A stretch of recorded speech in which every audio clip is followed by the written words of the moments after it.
Hello guys, welcome back to our YouTube channel Chetna टेगी classes. आज हम लोग करेंगे पूरे न्यूट्रिशन का के चैप्टर करेंगे, जिसमें हम करेंगे आहार के घटक एवं उनके कार्य। बहुत ही कॉमन चैप्टर होगा है ये, बहुत इजी भी चैप्टर है। ध्यान से कीजिएगा, बहुत जल्दी ये आपको समझ आ जाएगा। तो चलिए आज ये करते हैं। सबसे पहले हम करते हैं क्लासिफिकेशन ऑफ फूड, यानी कि आहार का वर्गीकरण। ठीक है, आहार का जो वर्गीकरण है वो आपका अलग अलग तरीके से किया गया है। पहला है आहार के उद्गम के अनुसार वर्गीकरण, यानी कि कहाँ से खाना उद्गम, यानी कि उसका उद्भव हुआ है, वो बना कहाँ से। जंतु उद्गम के खाद्य पदार्थ, यानी कि जो जंतुओं द्वारा बनाया गया, दूध, सब्जी, अंडे, ये सब चीजें जो जंतुओं के द्वारा दिए गए। फिर है वनस्पति उद्गम, यानी कि जो वनस्पति के द्वारा बनाया गया, यानी कि आपके पेड़ पौधे या जो भी प्लांट्स से रिलेटेड चीज़ें हैं, वो सब चीज़ें, सब्जियां, अनाज, दालें, ये सब चीज़ें। ठीक है। थर्ड है, फिर ये तो था आपका आहार के अनुसार वर्गीकरण। अब है आहार के खाद्य पदार्थ के रासायनिक संगठन के अनुसार वर्गीकरण। कौन कौन से होते हैं? प्रोटीन, कार्बोहाइड्रेट, खनिज, वसा और विटामिन, यानी कि प्रोटीन, कार्बोहाइड्रेट, मिनरल्स, फैट्स और आपका विटामिन। ठीक है, तो इसके अकॉर्डिंग हो गया ये। हो गया। नेक्स्ट है प्रमुख कार्य के अनुसार वर्गीकरण। उनका क्या क्या कार्य है उसके हिसाब से।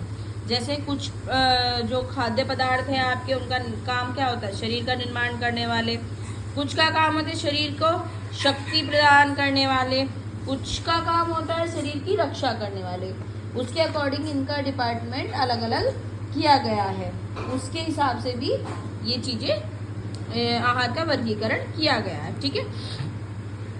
नेक्स्ट है आपका पोषणिक मान के अनुसार खाद्य पदार्थ का वर्गीकरण। अनाज एवं छोटे अनाज, सब्जियां, कास्ट फल यानी कि नट्स वगैरह जो होते हैं आपके, तिलहन जो ऑयल शीट्स वगैरह हो गए, और आपकी दाल, इनके हिसाब से भी इनका वर्गीकरण किया गया है।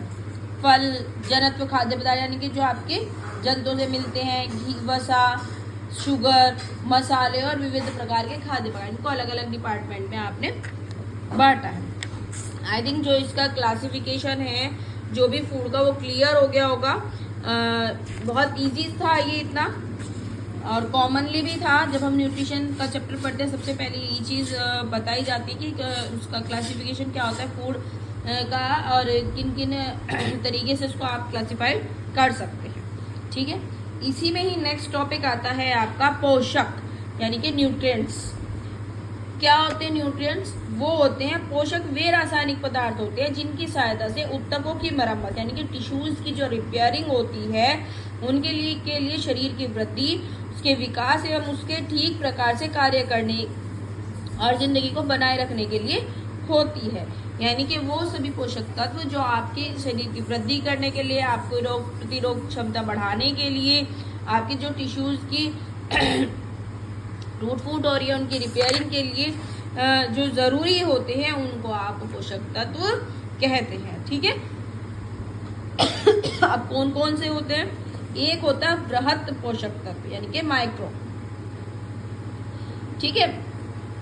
इनकी आप अंतर्गत प्रोटीन, वसा, कार्बोहाइड्रेट का समावेश होता है, जिन्हें भोजन की बड़ी मात्रा में ग्रहण किया। बृहत का मतलब होता है बहुत ज्यादा मात्रा में जब हम इनका प्रयोग करते हैं, वो चीज। ठीक है। यानी कि जब हमारे खाने में जिनकी मात्रा अधिक होनी चाहिए, उसको बोलते हैं बृहत पोषक तत्व। ठीक है। और भोजन का मुख्य भाग इन्हीं पर आधारित होता है। ये शक्ति कारक होते हैं, कैलोरी के रूप में शरीर की आवश्यकता को शक्ति प्रदान करते हैं, शरीर की कोशिकाओं की संरचनात्मक घटनाओं को परिवर्तित करते हैं। यानी कि जिनका आप अपने खाने में ज़्यादा महत्व दोगे, ज़्यादा उनकी पूर्ति करने, ज़्यादा उनको लोगे अपने खाने में, वो हमारे पोषक बृहत पोषक तत्व होते हैं। यानी कि अगर कॉमनली क्वेश्चन पूछ लिया जाए कि व्हाट इज माइक्रो न्यूट्रिएंट्स, बृहत पोषक क्या है, तो बृहत पोषक में आपके प्रोटीन, वसा और कार्बोहाइड्रेट आएंगे। ठीक है। आप एक बहुत मतलब अच्छा है। भारतीय आहार में निम्न अनुपातों में पोषक की कुल शक्ति की आपूर्ति होती है। प्रोटीन 7 से 15% हमारे खाने में होना चाहिए, वसा 10 से 30% और कार्बोहाइड्रेट 65 to 80%। ठीक है, इतना क्लियर हो गया बृहद पोषक क्या होते हैं और आपका आहार का वर्गीकरण।